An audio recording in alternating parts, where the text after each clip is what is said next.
The first time Theodora Barrett fixed Cecil Walker's fence, he was drunk on whiskey and grief, and did not notice a single thing in the world.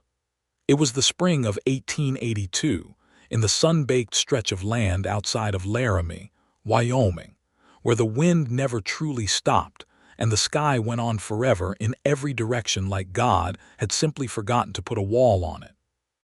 The town of Laramie itself was no stranger to hard times and harder people, but the land surrounding it, the ranches and homesteads carved out of red dirt and stubbornness, that land held its own particular brand of loneliness.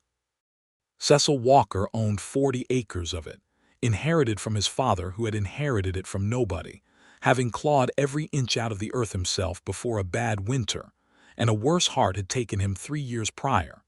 Cecil had kept the ranch going mostly.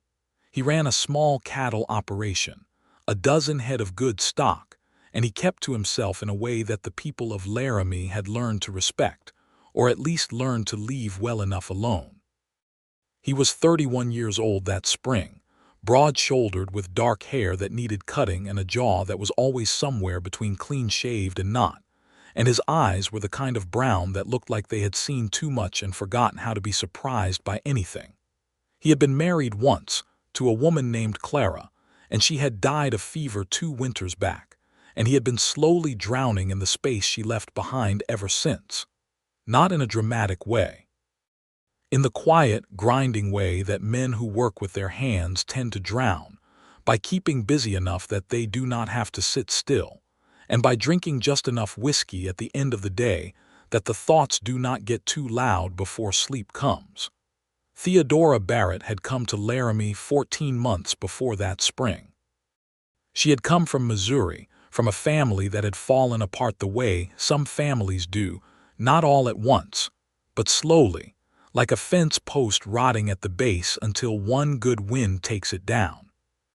Her father had died when she was 17, and her mother 2 years after that, and her older brother had moved west ahead of her, sending letters about opportunity and wide skies until the letters stopped coming, and then she had come west herself to find out what the silence meant.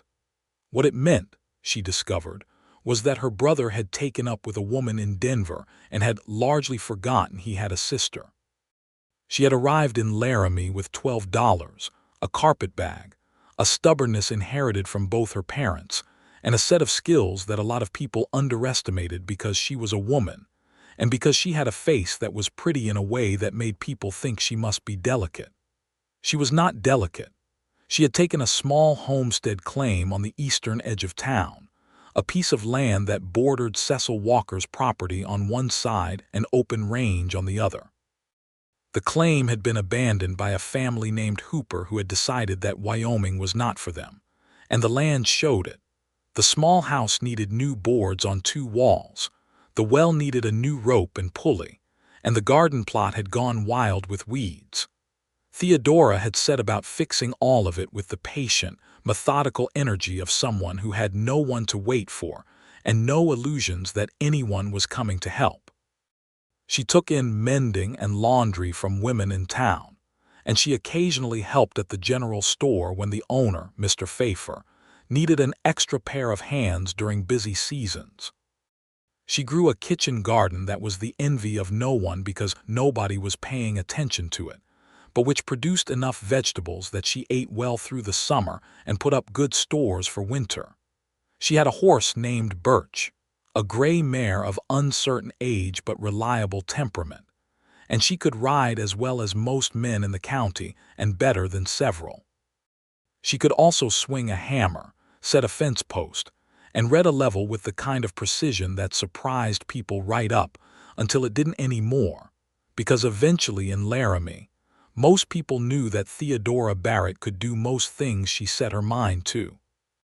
Cecil Walker's fence was a 3-rail split-rail affair that ran along the property line between their 2 homesteads, and it was in a state of perpetual near collapse because Cecil, in his grief and his busyness and his whiskey, had let the maintenance slip.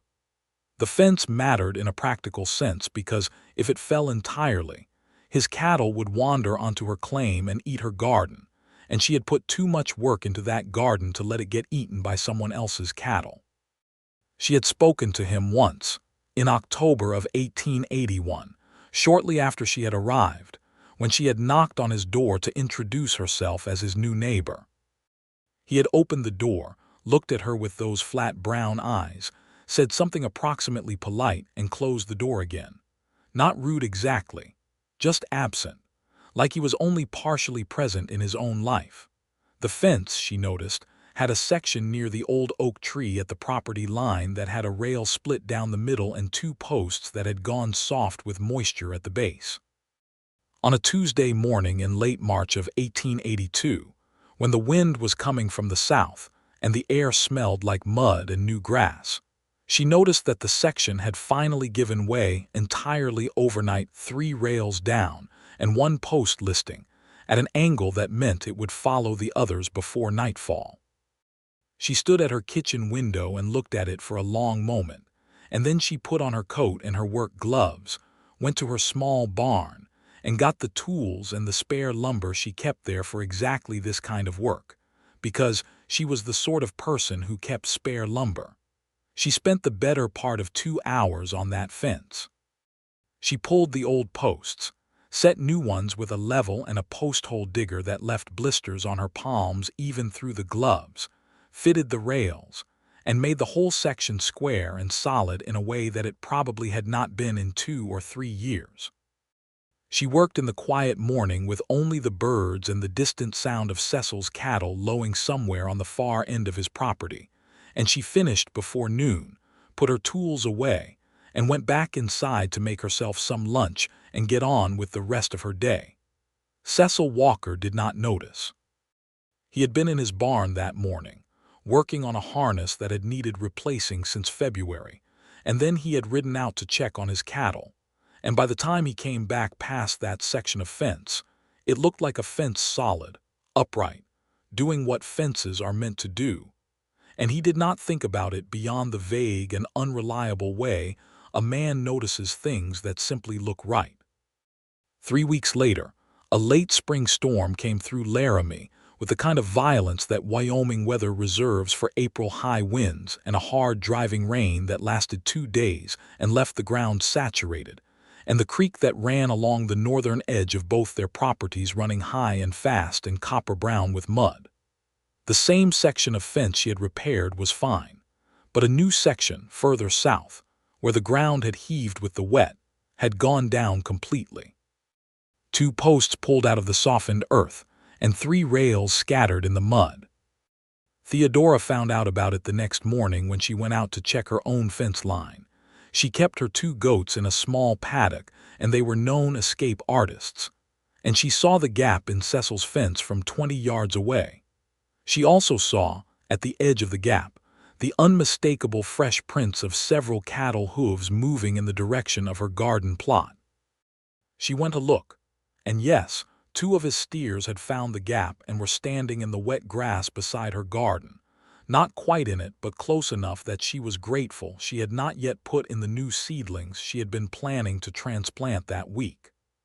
She shooed the steers back through the gap with the confident authority of someone who was not afraid of cattle, and then she stood there in the mud looking at the downed fence and making a decision that was not particularly complicated.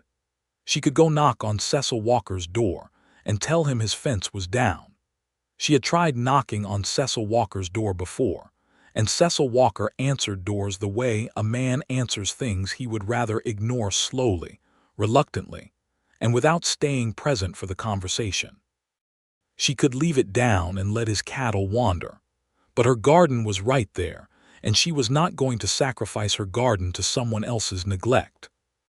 Or she could fix it herself, which would take her about an hour and a half with the right tools, and then the problem would be solved and she could get on with her day. She fixed it herself. This time was harder than the first because the ground was still wet, and the posts needed to go deeper to find solid footing, and she had mud on her boots and the hem of her skirt and her coat sleeves by the time she was done.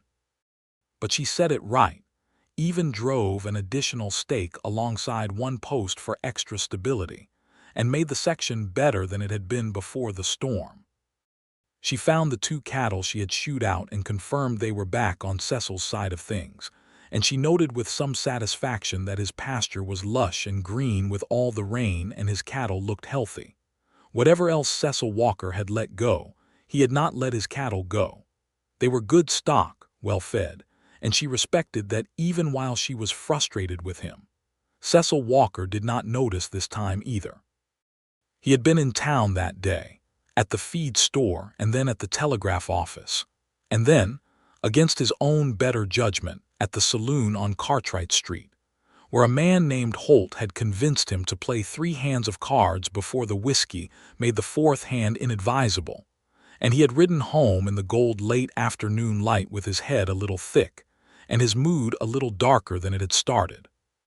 He passed the fence on his way to the barn, and the fence was standing, as it always appeared to be standing, and he did not think about it at all. May came to Laramie like a gift that the town had forgotten it deserved. The cottonwoods leafed out along the creek, and the meadowlarks came back, and the air lost that raw edge that it had kept all through April, and things began to feel, if not easy, then at least possible. Theodora put in her garden tomatoes, beans, squash, rows of onions and carrots, and a small section of sunflowers at the southern end purely because she liked them. She also planted sweet peas along the south wall of her house, and they rewarded her by climbing fast in the warm weather, and she allowed herself the small domestic pleasure of cutting them and putting them in a tin cup on her table. She had made friends of a sort in Laramie by now. The woman at the millinery shop, Rosanna Pfeiffer, who was the store owner's wife, had proved to be a genuine and warm-hearted person who had immediately recognized Theodora's competence and found it refreshing rather than threatening. They had fallen into a friendship that consisted largely of practical exchanges. Rosanna sent her customers who needed mending work. Theodora brought Rosanna vegetables from the garden, but which had the warmth and ease of something that might, given enough time, become the kind of friendship that holds up through difficulty. There was also the minister's wife, Mrs. Elspeth Carey, who was 60 and small and fierce, and who had taken an approving interest in Theodora on the grounds that Theodora attended Sunday service reliably and did not cause trouble, which were Mrs. Carey's 2 primary metrics for judging a person's character. And then there was Jim Harlow, who worked at the livery stable and who had been quietly sweet on Theodora since approximately the 3rd week she had been in Laramie. Jim was 27 and good-natured and not unintelligent, and he had made his interest known in the earnest, slightly awkward way of a man who is more comfortable with horses than with words, by finding reasons to be useful to her whenever she came to the livery, by occasionally leaving a small thing at her gate, once a bundle of hay for her mare, once a jar of good liniment, and by turning a particular shade of red whenever she spoke directly to him. Theodora was kind to Jim Harlow in the way that a woman is kind to a man she does not love but does not want to hurt, which is to say she was warm and pleasant and never encouraging, and Jim continued to hope in that patient way of his without pushing, which was at least decent of him. She thought about Cecil Walker sometimes, in the practical way that one thinks about a neighbor, what he was doing about the loose hinge on his barn that she could see from the fence line, whether he was eating properly, since the one time she had seen him up close in daylight, he had looked thin in the face in a way that spoke of skipped meals and too much whiskey. She thought about him with the mild, neighborly concern of someone who is aware that a person nearby is struggling but has not been given any invitation to help. She respected that. She understood it, even. Some grief has to be walked through in private, and the kindest thing you can do for a person in that state is simply not crowd them. But June came, and with June came trouble that had nothing to do with fences. A man named Dorsey Clemens ran cattle on the range west of town, and he was the kind of man who had done well enough in the world that he had come to believe his doing well was the result of being naturally more deserving than other people, rather than the result of luck and circumstance, and a willingness to be ruthless. He had been slowly accumulating land and water rights in the county for 3 years, and he had set his eye on the creek that ran along the northern edge of both Cecil Walker's property and Theodora's homestead. The creek was good water, reliable year-round, and Clemens wanted it. He had made an offer to Cecil for his water rights the previous winter, and Cecil had declined. He had sent his man Garrett to speak with Theodora in April, and she had declined as well, more directly, and with fewer words than Cecil had used. Clemens was not a man who accepted no well. In the second week of June, Garrett and another of Clemens's men came and diverted a section of the creek on the open range to the north, redirecting it toward Clemens's pasture. It was not enough to dry up the creek entirely, but it dropped the flow to Theodora's end of the property noticeably, and it was clearly meant as a demonstration, a quiet preview of what could happen if cooperation was not forthcoming. Theodora discovered the diversion on a Thursday morning when she went to check the water level at her small irrigation channel and found it lower than it should have been. She followed the creek upstream, found the earth dam and the redirected channel, and she stood there in the willow shade beside the water and thought very carefully and deliberately about what she was going to do next. What she did was go to town and speak with Sheriff Aldous Bean, a stocky and competent man of 50, who had no particular love for Dorsey Clemens and no particular ability to do much about him without evidence or a legal complaint that would survive scrutiny.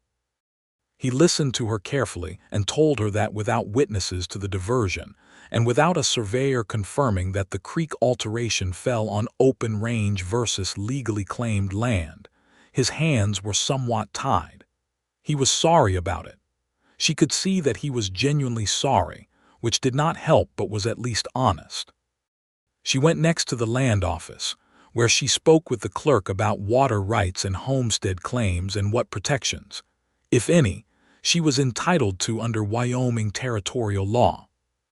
The clerk, a young man named Wilson who looked perpetually frightened of something, confirmed that her homestead claim included riparian rights to the creek where it bordered her property, but that enforcing those rights against someone like Clemens would require a legal proceeding that could take months and might require a lawyer she could not afford. She thanked Wilson and walked back out onto Main Street in the June sun and stood for a moment on the board sidewalk, looking at the mountains to the west, which were still snow-capped and enormous and entirely indifferent to the troubles of people below them. She was not afraid of Dorsey Clemens exactly. She was concerned, which was different. Concern was productive. Fear just sat in your chest and made it hard to breathe. She decided she would go and speak to Cecil Walker about it, because his water rights were affected too, and because two people with the same complaint were more difficult to ignore than one person, and because frankly it was time she stopped treating her neighbor like he was made of glass just because he was sad. She rode Birch to his gate on a Thursday evening when the light was going amber and long across the land, tied her horse at the post, walked up to the door, and knocked with the firm, unhurried knock of someone who intends to be heard and is prepared to wait. It took him longer to answer than it should have. She could hear him inside, the scuff of boots on a wooden floor, something set down heavily on a table, and then the door opened and Cecil Walker stood there looking at her. He was in his work clothes, shirt untucked, hair that confirmed it still needed cutting, and he had a smear of axle grease on his forearm that he had apparently not noticed. He looked at her with those flat brown eyes and waited. "I am Theodora Barrett," she said, although she had told him this before. "I have the claim east of you. I need to talk to you about the creek." He looked at her for a moment as if deciding whether the creek was a subject he was prepared to engage with, and then he stepped back from the door and opened it wider, which she took as an invitation. She stepped inside. His house was not dirty exactly, but it had the particular disorder of a space that has been organized by habit rather than by care, things put down where they were needed and not moved again, dishes washed and stacked without ceremony, a coat thrown over a chair that had no other job. There was a kerosene lamp on the table, and the remains of a supper he had not finished, and a copy of the Laramie newspaper folded to an interior page. The house smelled like coffee and wood smoke, and faintly like the whiskey that she had come to associate with his general atmosphere. "Do you want coffee?" he said. It was not quite a question, more of an announcement that coffee was available if wanted. "Yes, please," she said, because she was tired from a full day and coffee sounded good and she was not going to pretend otherwise.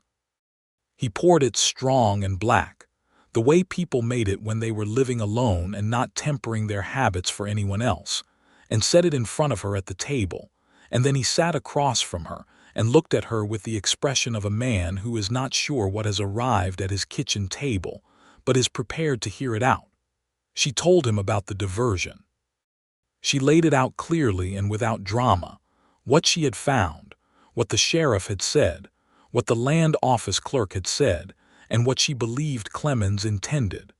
She told him about the offer Garrett had made her in April and asked whether the winter offer Clemens had made to Cecil was in the same vein. Cecil's jaw tightened slightly and he said that yes, it was. She asked him what he intended to do about it. He looked at his coffee cup for a moment. "I have not decided," he said. "Then I would suggest you decide," she said, not unkindly but with a directness that he seemed to register, because his eyes came up from the cup and settled on her face with a little more presence than they had held before. "Because Clemens is not going to wait for either of us to get around to it.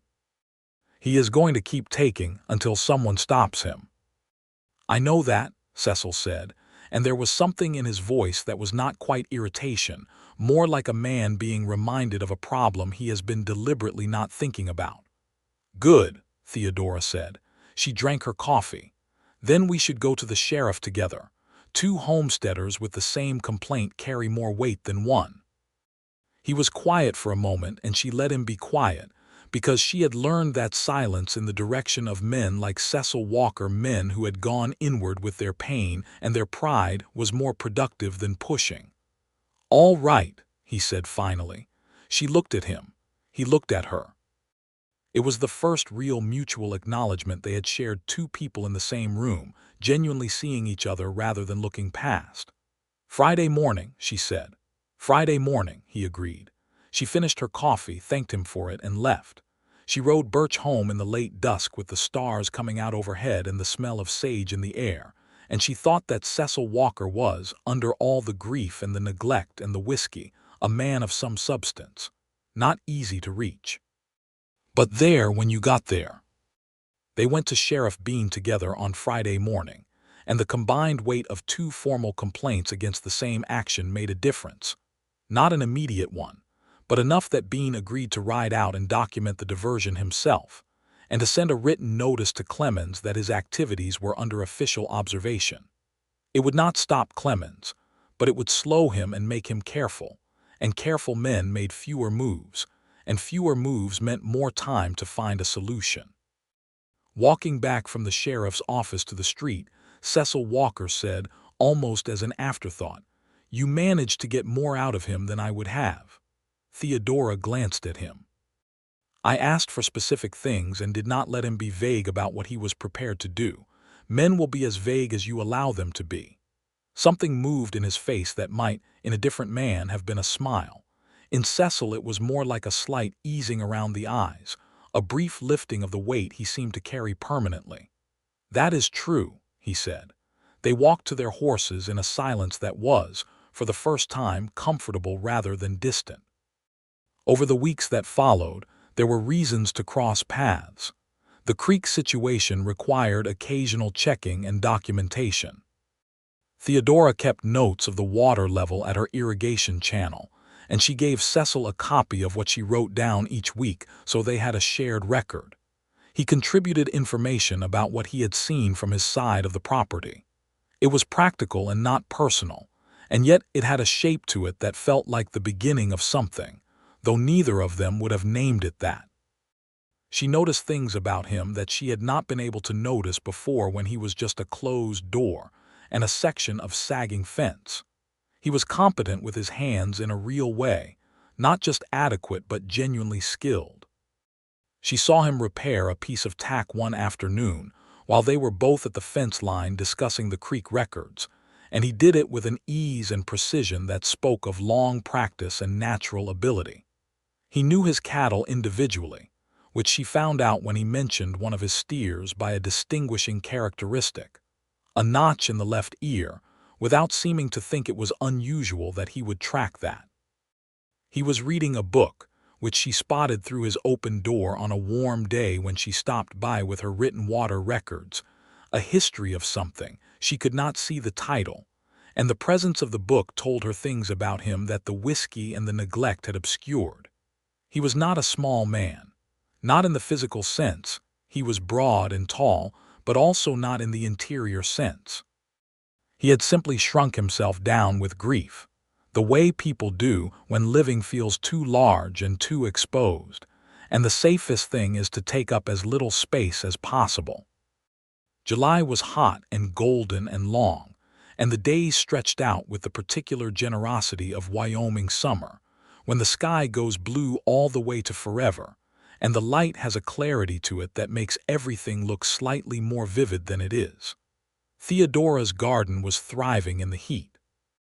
The tomatoes were coming, the beans were ready to pick, the squash was enormous and slightly out of control, as squash tends to be, and the sunflowers at the south end had grown to chest height and were fat with seed heads that the birds visited constantly. It was on a morning in mid-July that the third section of fence came down. This was not weather or neglect. This was Clemens. She did not know it was Clemens immediately. She came out in the early morning to do her garden watering and found a section of the fence between her property and Cecil's knocked flat, not fallen. Knocked, because the posts were not rotten and the rails had not split but were simply driven down, as if something heavy and deliberate had leaned against them until they gave way. 2 of Cecil's cattle were on her side of the fence, well into her garden, and one of them had worked over her bean rows quite thoroughly before she got there. She felt the anger first, a clean, specific anger at the destruction of the beans she had tended from seed, and then she felt the calculation that always followed anger, the part of her that overrode the emotion and started looking for the useful response. She shooed the cattle back. She examined the fence posts. She looked at the ground and found boot prints that were not hers and not Cecil's, too fresh and too many. She went inside, got her tools, and started fixing the fence. She had 2 posts reset and was working on the third rail when she heard the back door of Cecil's house open. She did not look up because she was in the middle of something, and she had learned that stopping in the middle of something when you are setting a rail correctly is how you end up with a rail that is not quite right. She finished the adjustment, drove the nail, and straightened up. Cecil Walker was standing at his back window. He was watching her, not in a way that made her feel watched exactly, in a way that was more like she searched for the word discovery. Like someone coming around a corner and finding a thing they had not expected to find and needing a moment to understand what they were looking at. He was very still, one hand on the window frame, and his expression was not blank or absent the way it usually was. It was present, alert, something in it that she could not read from across the distance, but that was definitely there. He came outside a few moments later.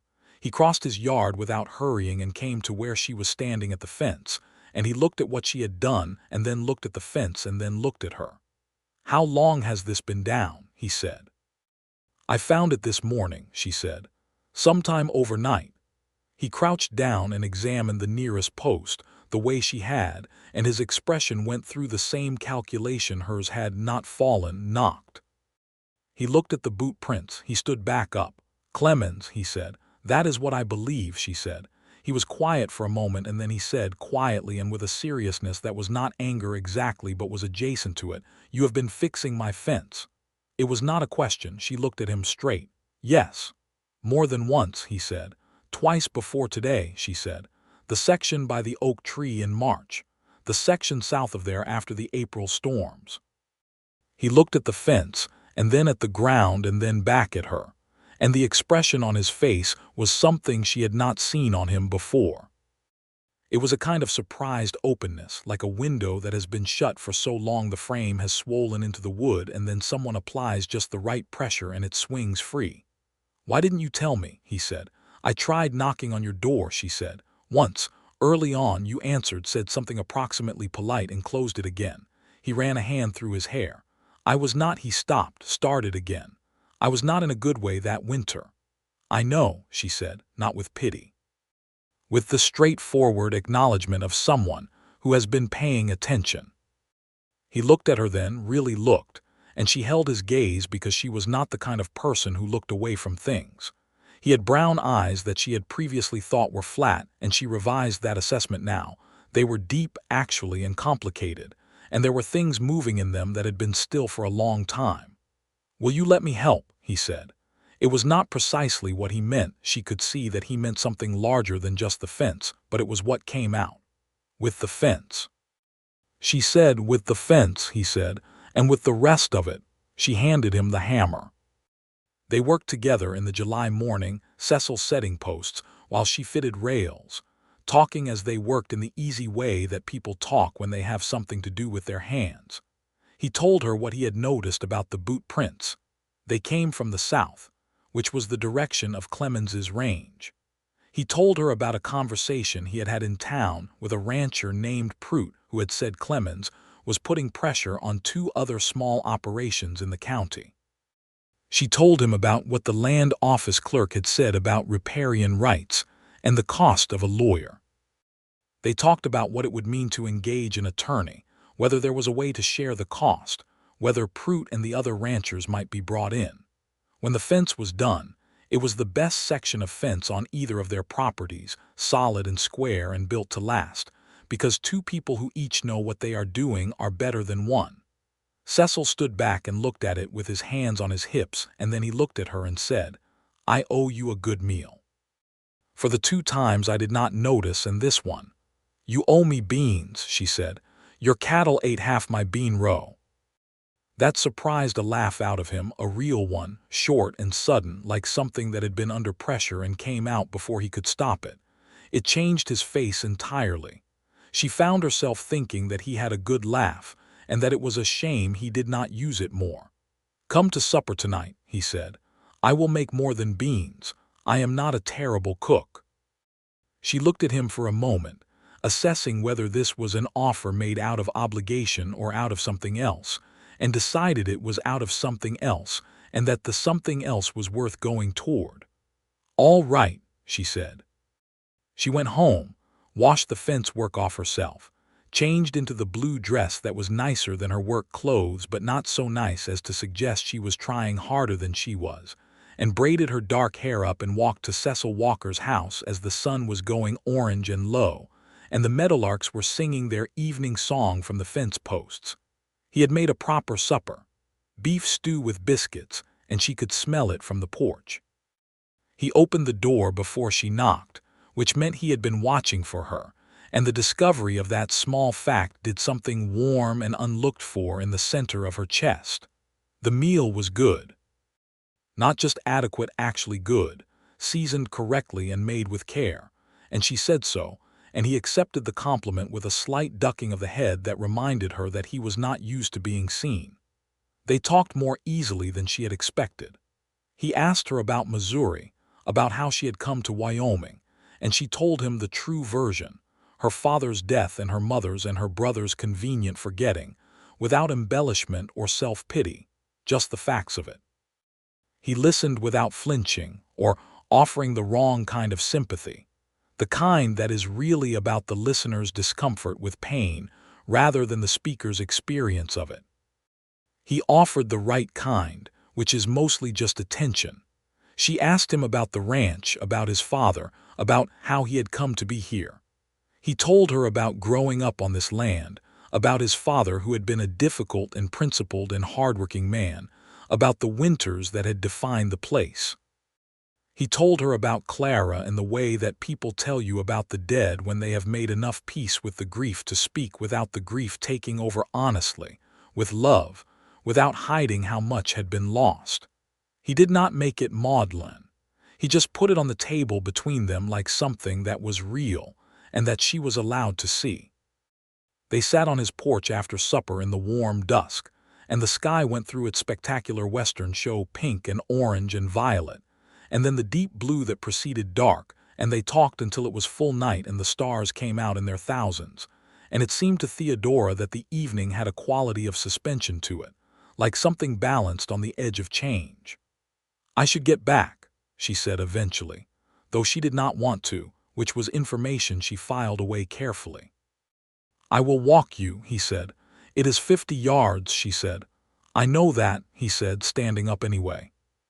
He walked her across the grass between their houses to her gate, and they stood there for a moment in the dark with the stars overhead and the cricket sound filling the quiet, and he said, "Thank you for coming." "Thank you for the stew," she said. There was a pause that had a shape to it, a pause full of something that neither of them was quite ready to say out loud yet, but which was present between them as clearly as the fence line or the creek or anything else real.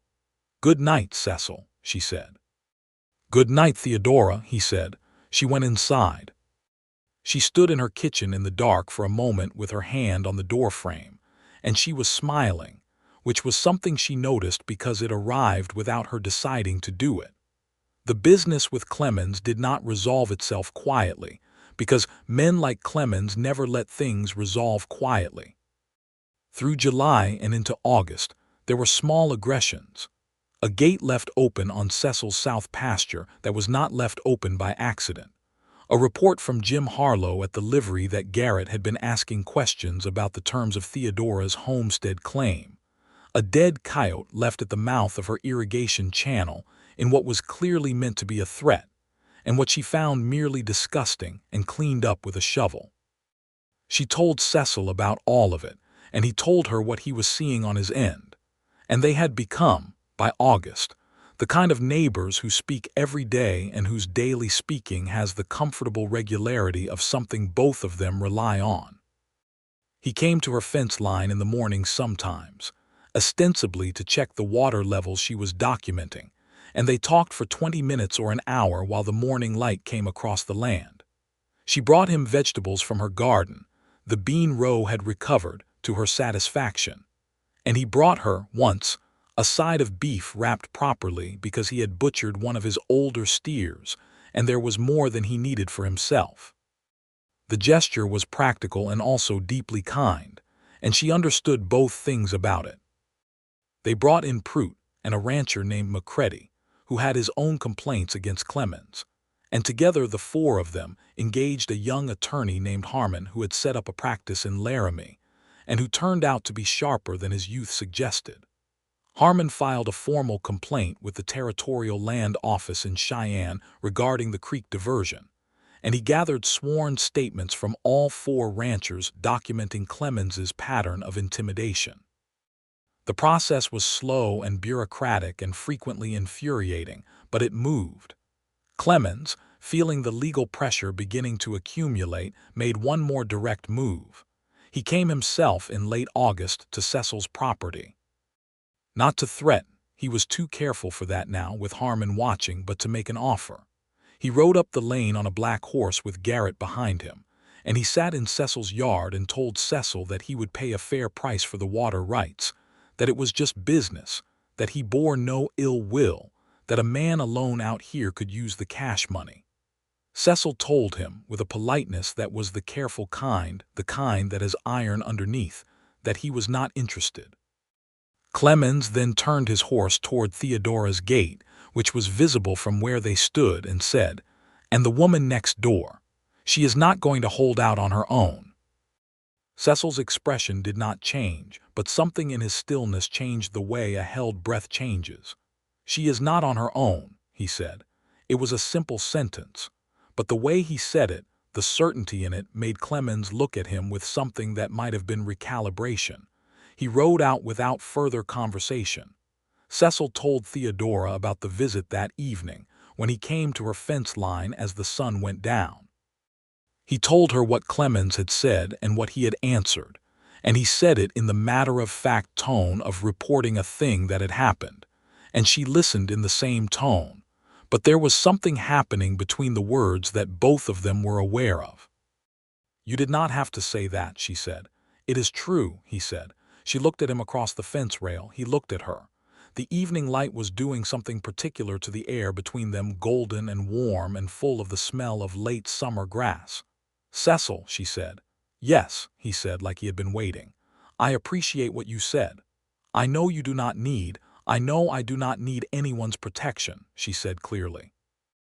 "I have been managing quite well on my own, including fixing your fence twice without you noticing. That is not the point." "What is the point?" he said, and his voice was quiet and attentive. "The point is that you said it because you meant it," she said. "And that is," she stopped, found the word. "That matters to me." He leaned his arms on the top fence rail and was quiet for a moment, and then he said, "I have been thinking about something." "What?" she said.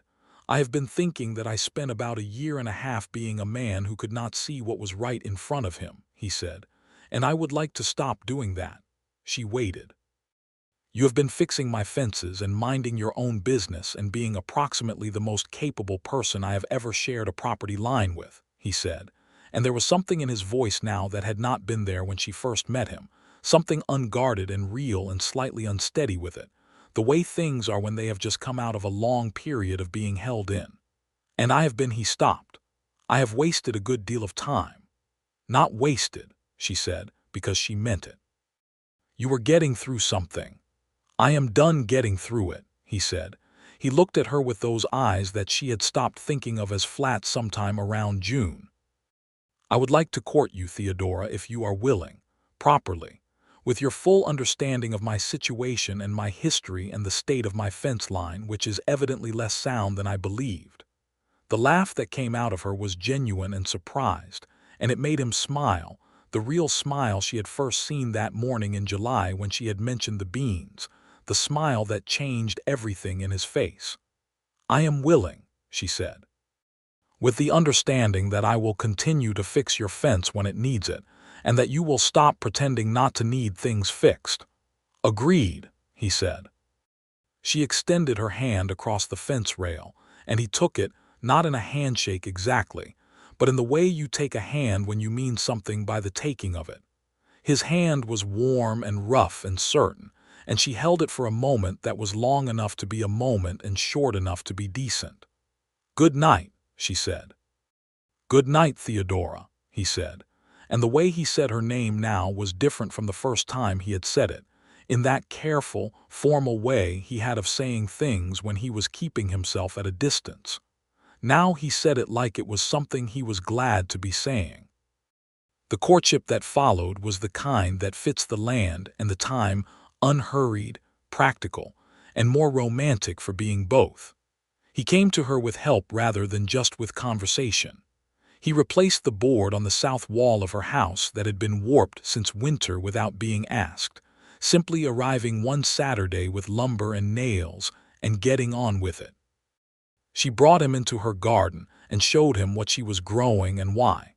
And he listened with genuine curiosity and asked questions that were not the questions of a man being politely attentive, but of a man who was actually interested in the information. She read to him sometimes in the evenings on his porch, from books she borrowed from the small lending library the Reverend's wife maintained, novels mostly, but also histories of the West that they both found fascinating and occasionally infuriating when the histories got things wrong about the land they were living on. He stopped drinking so much. Not dramatically, not in a way that made a scene of it. He simply started filling his evenings with things that were better than whiskey, with her company, with books, with the kind of purposeful work that feels different when it is being done for a future rather than against a present that is too much to bear. The bottle did not disappear from his shelf, but it stopped disappearing from the bottle. September came, and with it the first feeling of autumn, the mornings going cool and clear, and the light going lower and more amber, and the aspens on the hills to the west beginning to turn gold. Theodora harvested her garden, enough vegetables put up for the winter that she felt the deep satisfaction of having done something that would sustain her, and enough to share.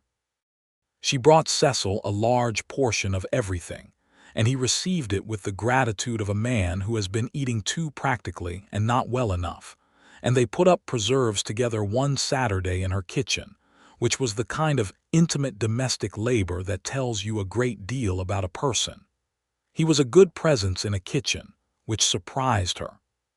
He worked efficiently without getting in the way, and he had the kind of quiet confidence in practical tasks that she recognized as the same thing in herself, and they moved around each other in the small space with an ease that felt like something they had always known rather than something new. "You have been doing this alone for a long time," he said, not looking up from the jar he was sealing. "So have you," she said. "I think I have been doing it badly," he said. "The preserving or the alone," she said. He looked up.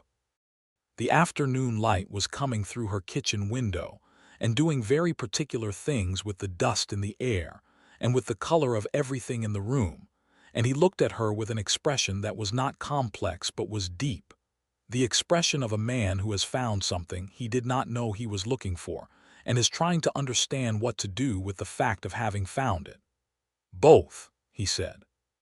She reached across the table and briefly, deliberately, touched the back of his hand. Just the lightest contact, just a moment, and then she went back to her own work. But he looked down at the place on his hand where she had touched it and then looked at her with the kind of expression that is what a person looks like when something they were almost afraid to hope for turns out to be real. They went to the autumn social at the church in late September, which was the primary social event in Laramie between the summer and the winter, and they went together, which the entire town noticed immediately and discussed with the thorough and enthusiastic analysis that small communities apply to the romantic situations of their members. Rosanna Pfeiffer caught Theodora's eye the moment they walked in and said nothing, just raised her eyebrows with an expression of confirmed satisfaction. Mrs. Elspeth Carey approved, which was her highest form of expression. Jim Harlow at the livery looked at them across the room with a slight dimming of his good-natured expression, and then squared his shoulders and went and got himself a cup of punch, which Theodora saw and felt badly about for a moment before deciding that Jim Harlow was young and good-natured, and would find someone better suited to him and would be fine. Sheriff Bean shook Cecil's hand and said something low that made Cecil nod, and then the sheriff came to Theodora and said that the Territorial Land Office had responded to Harmon's complaint with a formal investigation into Clemens's Creek diversion, and that it looked as though they were going to get a ruling in their favor.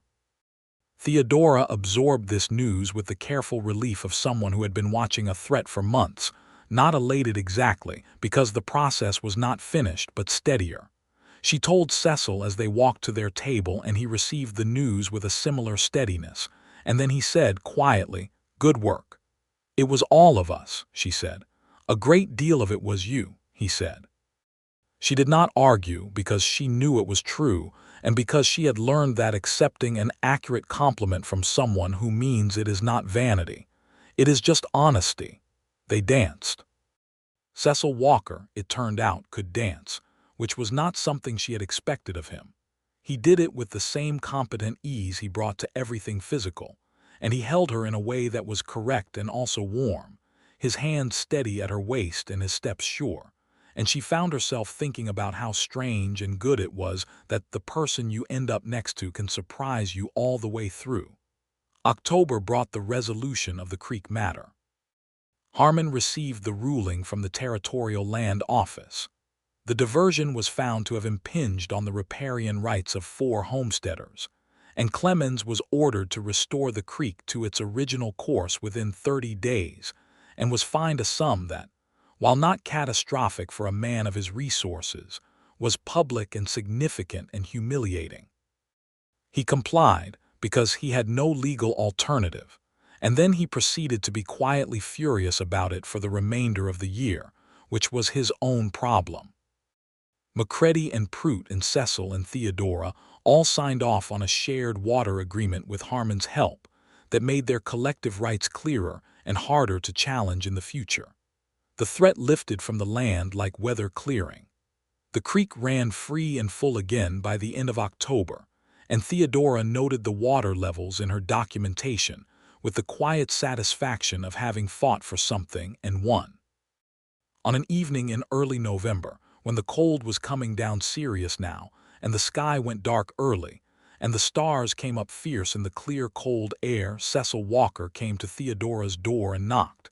And when she opened it, he was holding his hat in his hands, and he had an expression on his face that was the particular expression of a man who has made a decision after a long time of making nothing. "Come in," she said. "It is cold." He came in and stood in her kitchen, which smelled like the soup she had on the stove, and he did not sit when she indicated the chair. "I want to ask you something," he said. She waited. "I know that you have been managing your own land and your own life and your own everything without any help from me or anyone else," he said. "And I know that you can keep doing that. You are," he stopped, found the word. "You are the most capable person I have ever known, man or woman, and if you told me you did not need anyone and wanted to keep your claim and your house and your independence, I would understand it and I would respect it." "But," she said. "But I love you," he said. "And I am hoping that being capable and being with someone are not incompatible. I am hoping that you might be willing to marry me, if you wanted to. I would ask you to stay on the land, both claims together, because I know you love your garden and your house and your goats, and we would not be giving anything up. We would be," he searched for it, adding. She looked at him. He was holding his hat so tightly that his knuckles had gone white, and he was watching her with the combination of hope and the braced expectation of loss that belonged to someone who had been through real loss and knew what it felt like to want something very much. "Cecil," she said. "Yes," he said. "I love you too," she said, "and yes." His face did the thing it did when the weight lifted, that surprising, sudden openness that she had first seen on that July morning at the fence. He set his hat down on her table, and he crossed the room, and he took her face in both his hands and kissed her. And it was the kind of kiss that is the beginning of something, and both people know it, real and warm and certain, with the smell of cold air coming off him and the soup on the stove, and the winter dark outside, and everything in it steady and sure. They were married in December, at the Laramie Church, on a Saturday when the sky was a hard, brilliant blue, and there was snow on the mountains and a cold that made everyone's breath visible and gave the whole day a crisp, vivid quality. Rosanna Pfeiffer had helped Theodora make over her good green dress so that it was something appropriate for a wedding, and Rosanna had also contributed a length of cream ribbon that she wound through Theodora's braided hair, and the effect was, by all accounts, exactly right. She looked like herself, which was the best thing anyone can look like. Cecil wore his good coat and a hat that had been brushed and a shirt that was clean and pressed, and he stood at the front of that small church with a look of sustained and serious happiness on his face that the congregation, who had known him through his grief and his absence and his gradual return, found moving in the way that things are moving when they are earned. The Reverend Carey performed the ceremony, and his wife sat in the front pew with an expression of someone who has had an outcome, confirmed that she expected all along. Sheriff Bean was there, and Prout and McCready, and Jim Harlow in the back row looking genuinely pleased for them in the way that decent people manage when they have made peace with something. The young attorney Harmon came and shook both their hands after. They said their vows in the clear, steady way of two people who have chosen each other with full knowledge of what they are choosing. And when Reverend Carey pronounced them married, Cecil took her hand and she held his, and neither of them let go for a long time. They went home in the afternoon in Cecil's wagon together, the land around them white and still and vast in all directions, the sky enormous overhead, and the road between the church and their joined properties running straight through a landscape that was wild and beautiful and hard and theirs.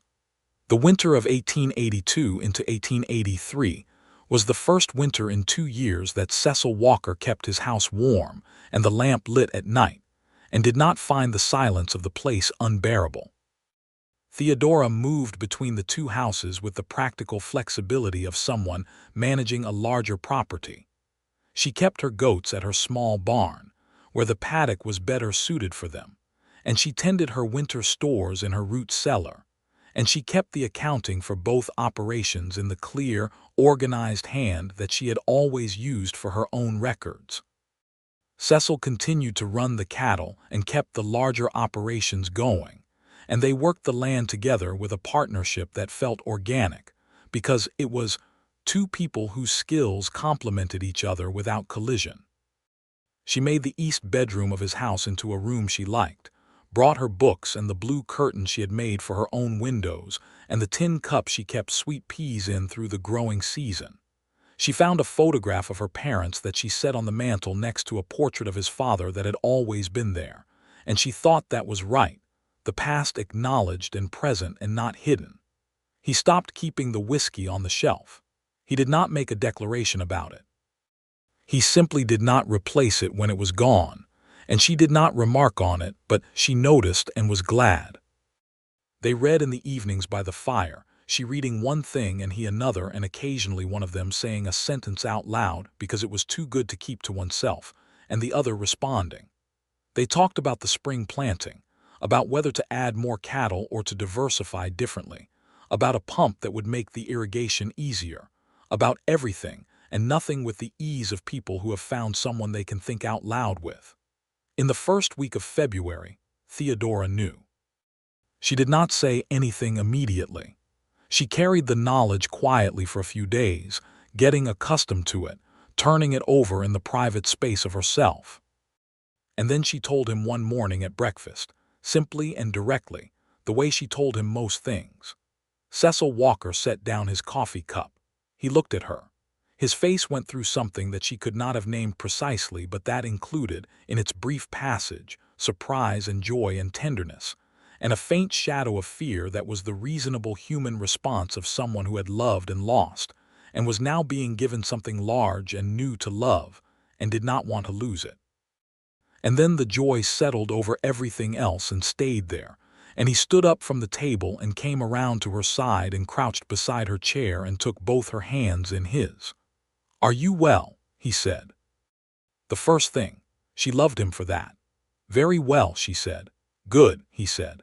And then, with the simplest and most complete sincerity she had ever heard from him, "I am very happy." "So am I," she said. Spring came back to the land with its usual generosity, and the cottonwoods leafed out again, and the creek ran clear and full and free, Clemens's dam long since removed, and the meadowlarks returned to their fence posts and sang their territorial songs into the April air. Theodora's garden went in again, this time with Cecil's help in the heavier work of turning the soil and extending the plot, which they had decided to make larger to accommodate an additional row of corn and an expanded bean section, partly out of appetite and partly, she thought, out of the shared instinct toward abundance that comes when you are building something that will feed more than just yourself. The fence along their property line, the line that was no longer quite a line, since they had taken down the interior section and left only the outer perimeters, was solid and maintained, and no longer a problem.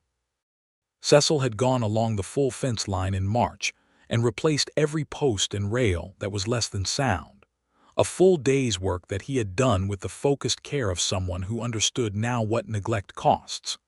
Theodora had come and helped with the eastern section, and they had worked in the March wind with the ground still half frozen and their breath making clouds, and the fence they left behind them was the kind of fence that does not need fixing for years. On a morning in late September, their son was born. They had a woman from town who was experienced in such matters, Mrs. Adeline Graves, who had brought half the children in Laramie County into the world, and who had the calm, competent manner of someone to whom nothing was unexpected. Theodora labored through a long Wyoming day and into the evening, and when it was finished and the air outside had gone cold and black with stars, and the lamp was burning warm in the bedroom, she held her son and looked at him with the particular astonishment of a person encountering something they understood intellectually but could not have actually imagined. Cecil sat beside her on the bed, his arm around her, and looked at the child with an expression that was not like any other expression she had seen on his face. It was the most open she had ever seen him, completely unguarded, the last of whatever walls he had kept up simply gone. "He has your eyes," Cecil said. "He has your nose," she said. "Poor thing." Cecil laughed, that real, surprised laugh, and kissed the side of her head, and the baby made a small, indignant sound as if he had opinions about the conversation. They named him Thomas, for Cecil's father, with the middle name Henry for Theodora's father, and Thomas Henry Walker came into the world on a September night in 1883 in a house full of lamplight and the smell of autumn grass, and the sound of his father laughing for the second time in the same day, which was a record. The years that followed were the kind of years that do not resolve themselves into single events, but into a sustained quality of life, warm and full, and in the way of all good things, intermixed with difficulty in proportions that kept it real. There were hard winters and good summers. There were seasons where the cattle did not thrive, and seasons where the garden was so productive that she could not give away the squash fast enough. The legal situation with Clemens remained resolved. He had moved most of his attention to land further west, and the wound to his pride had apparently been sufficient to make Laramie's eastern homesteads more trouble than they were worth. Rosanna Pfeiffer remained her closest friend, and their friendship deepened in the way of women who have seen each other through years and difficulty, and who have the deep familiarity of knowing someone's household and heart without explanation. Mrs. Carey came to Sunday dinner 3 times a year and declared Thomas a fine boy, which was her highest available compliment for a child. Sheriff Bean retired in 1885, and a younger man named Caswell came in, and the transition of authority in the county happened with a smoothness that spoke of a community that had found, through its difficulties, some version of working together. Jim Harlow, for his part, found his person in 1884. A woman named Patience who had come from Ohio to visit her cousin and stayed, because Wyoming got under your skin if you let it, and she had let it. They were married in the spring, and Jim was so transparently happy about it that even Theodora, who had always been somewhat guilty about him, could let go of the last of that guilt and simply be glad for him. Thomas Walker grew into a boy who had his father's hands and his mother's eyes, and the particular combination of their personalities that produced someone who was simultaneously more methodical than his father and more impulsive than his mother, which was confusing for everyone including Thomas, but resulted in a person who was interesting to know. He learned to ride on Birch's daughter. Birch had been bred in the spring of 1884 and produced a dappled foal that Thomas had named Cloud, with the naming authority of a 1-year-old who could not yet say the word correctly but was firm about it, and he was competent and fearless on horseback by the age of 5, which frightened Theodora regularly and delighted Cecil. In the spring of 1886, Thomas got a sister. They named her Clara, which was Cecil's suggestion, offered quietly and with a look that asked rather than stated, and Theodora had understood it completely, not as an act of mourning but as one of inclusion, of bringing the past into the present without contradiction. Clara Walker was born in April when the meadowlarks were back, and the sweet peas were already climbing the south wall of the house, and she was, from her first hours, entirely certain of her own importance in the world, which her brother found irritating and her father found hilarious and her mother found deeply familiar. The homestead changed over the years. They built a larger barn in 1885, with Macready's help and Prout's, returning the labor that had been exchanged and building the kind of network of mutual assistance that was the real infrastructure of frontier life. They extended the house in 1887, an additional room off the back, which became Theodora's room in the specific way that women claim spaces of their own within households that nominally belong to everyone, a room where she kept her books and her mending work and her seed catalogs and the accounts for both operations, and where she spent the early morning hours before the house woke up, which were her favorite hours. The fence along the outer perimeter of their combined properties became the most well-maintained fence in the county, which was not something that was formally recognized anywhere, but which Theodora knew and took quiet pride in. She had mended fence her whole tenure on this land, first out of necessity, then out of the particular stubbornness of someone who refuses to let things fall apart, and then because she understood that taking care of a thing is how you keep it, and she intended to keep everything she had built here. On an October evening in 1888, she stood at the kitchen window of her house, their house, and looked out at the property line as the sun went down. The fence was there, solid, and beyond it the land went on and on in the colors of autumn, gold and copper and the deep evergreen of the pines higher up, and the sky was doing the thing it did this time of year, where the sunset lasted longer than it had any right to, and painted everything in colors that seemed almost too vivid to be real. Cecil came to stand beside her.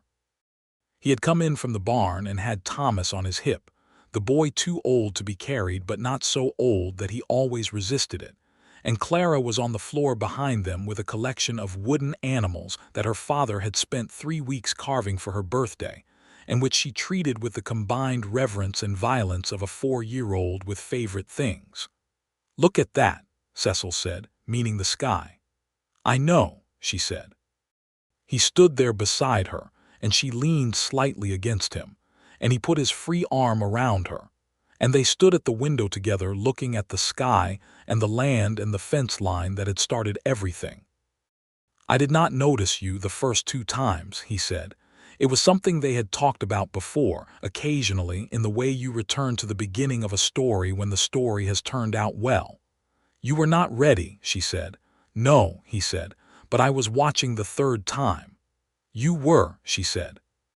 Thomas said something about wanting supper, which was always what Thomas wanted, and Clara made her opinion about the wooden horse known with some force, and Cecil kissed the top of Theodora's head and went to deal with the children, and she stayed at the window for one more moment, looking at the fence and the land and the sky and the life that had been built from all of it, from stubbornness and capability, and the willingness to fix what needed fixing, and from a man who had learned, finally, to look up from his grief and see what was right in front of him.